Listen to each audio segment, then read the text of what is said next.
हिरा यशवंतगडाच्या बाबतीमध्ये माझ्यासोबत जाताना पुरातत्व खात्याचे वाहने साहेब होते, तहसीलदार गमरे साहेब होते, तसंच कार्यकारी अभियंता बांधकाम विभागाचे उटवणेकर साहेब होते.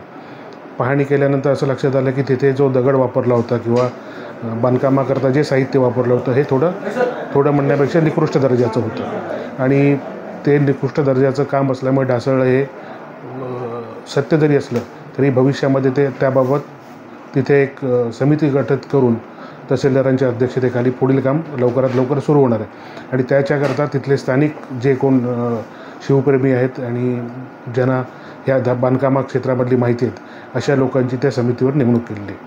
पावसाचं प्रमाण राजापूरला नेहमीच अधिक असतं. पूररेषेचा प्रश्न राजापूरचा अनेक वर्षाचा आहे. त्या संदर्भात राजापूर नगरपालिका हद्दीमध्ये जो पूररेषेचा विषय आहे ह्याबाबत जलसंपदाच्या अधिकाऱ्यांबरोबर चर्चा झाली असून आता तरी कोणती त्यांनी पूररेषा जी पूर्वीची होती तीच ठेवलेली आहे. कोणत्या पद्धतीमध्ये त्याच्यात बदल केलेला नाही. लांज्यामध्ये परिस्थिती अशी आहे की काही ठराविक मंडळी जी आहे ही पूर्णपणे लोकांची दिशाभूल करते. त्याच्यामुळे आपण त्यांना किती जरी पटवायला गेलो तरी त्यांना ती गोष्ट खोटी वाटते. ज्यावेळी खरंच काय ते अस्तित्वात येईल त्यावेळी त्यांना डम्पिंग ग्राउंड असेल किंवा तिथल्या डीपीबाबतचा विषय असेल हा निदर्शनास येईल. लांजा राजापूरमध्ये जवळपास 26 ते 27 धरणांची कामं चालू आहेत, परंतु याचं भूसंपादन प्रक्रिया शून्य आहे आणि याच्याकरता सुमारे 900 कोटी रुपयाचा जो निधी लागणार आहे आणि हा लांजा राजापूरमधल्या जनतेला मिळणार आहे. येत्या अधिवेशन काळामध्ये हे पैसे लोकांपर्यंत कसे पोचतील आणि शासनाकडून कसे मिळतील ह्याच्याकरता प्रयत्न करणार आहे. तसंच हा लांजा राजापूर भाग हा दुर्गम असल्यामुळे सह्याद्रीपासून ते समुद्रापर्यंत जोडला गेला आहे आणि ह्या माझ्या मतदारसंघामध्ये 3 नद्या वाहतात मोठ्या, अर्जुना असेल, मुचकुंदी असेल आणि काजवी असेल. त्याच्यामुळे जवळपास मतदारसंघात 4 भाग झालेले आहेत. तर प्रामुख्याने ह्याची जोडणी करण्याकरता नद्यांवरती पूल तसंच पुलांची मागणी करणार आहे. धरणांची अपुरी कामं जी आहेत ती पूर्ण करण्याकरता मुख्यमंत्री साहेबांकडे निधीची मागणी, तसंच जी सार्वजनिक आरोग्य व्यवस्था आहे ती त्याची कार्यालयीन दुरुस्ती, कर्मचाऱ्यांची घरांची दुरुस्ती ह्याच्याकरता निधीची मागणी, शाळांची दुरुस्ती निधीची मागणी आणि रस्ते तर अतिशय खराब आहेत त्याच्याकरता सुद्धा प्रयत्न चालू आहेत. आणि महत्त्वाचं म्हणजे मुख्यमंत्री, उपमुख्यमंत्री आणि उद्योगमंत्र्यांच्या माध्यमातून लवकरात लवकर येथे उद्योग येतील असा प्रयत्न करणार आहे. पण उद्योग आल्याच जमायत ते आता फक्त मुख्यमंत्री उपमुख्यमंत्र्यांचा तो विषय ते डिक्लेअर करतील. वाशिष्ठी डेअरीला भेट नेमकं काय विषय होता?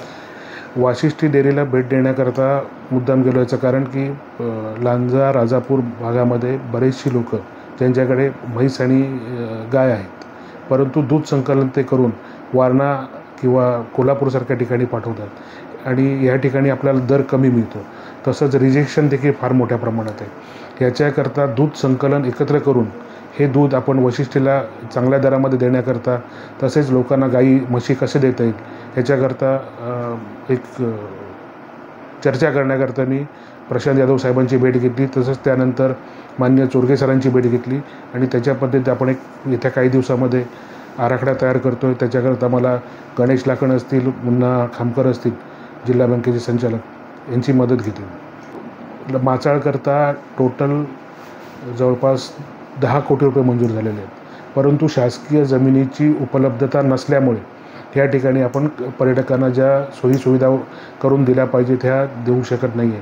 परंतु शासकीय जमीन उपलब्ध नाही जरी झाली तरी कोणती तरी एक जमीन आपण उपलब्ध करून देऊन या ठिकाणी आपण या सुविधा लोकांना लवकरच उपलब्ध करू. खाजगी जमीन खरेदी करून त्याच्यावरती खाजगी जमीन खरेदी करू किंवा शासनाकडनं भूसंपादन करता येतं का बघू किंवा अन्य कोण बक्षीसपत्रांनी दान करणार आहेत का बघू. जिल्हाधिकाऱ्यांच्या 2 बैठका झाल्या, नेमकं काय चर्चा होती? खरी तर बैठक ही नेटवर्क संदर्भातली होती, परंतु आजच्या बैठकीला फक्त BSNLचे अधिकारी उपस्थित राहिले. एअरटेल, VI असेल किंवा जिओ असेल आणि वोडाफोन असेल याचे अधिकारी उपलब्ध नव्हते. ह्याच्याकरता परत उद्या ह्याच्यात बैठक घेऊन ज्या भागामध्ये टॉवर नाही आहेत किंवा ज्या भागामध्ये नेटवर्क नाही आहेत असा सर्वे करून त्या ठिकाणी लवकरात लवकर टॉवर कसे उभारले जातील याच्याकरता प्रयत्न करू. काही ठिकाणी टॉवर बांधलेले आहे पण ते कार्यान्वित झालेले नाही. अनेक ठिकाणी याच्याबाबत देखील आढावा घेतला आणि त्या ज्या आवश्यक सूचना आहेत त्या दिल्या गेल्या. काही ठिकाणी लाईट कनेक्शनचा प्रॉब्लेम होता, 3 फेजचा कनेक्शनचा प्रॉब्लेम होता, काही ठिकाणी बॅटऱ्या संपल्या होत्या किंवा तुमचं डिझेल जनरेटर सेट नव्हते, सोलार पॅनल फेल झाली होती. ह्याच्याबाबत पूर्णपणे आढावा झाला आहे आणि येत्या काही दिवसामध्ये आपल्याला कार्यान्वित झालेलं दिसतं. टाइम्स डिजिटलला लाईक करा, शेअर करा, सबस्क्राईब करा आणि बेल आयकॉन दाबायला विसरू नका. Times digital.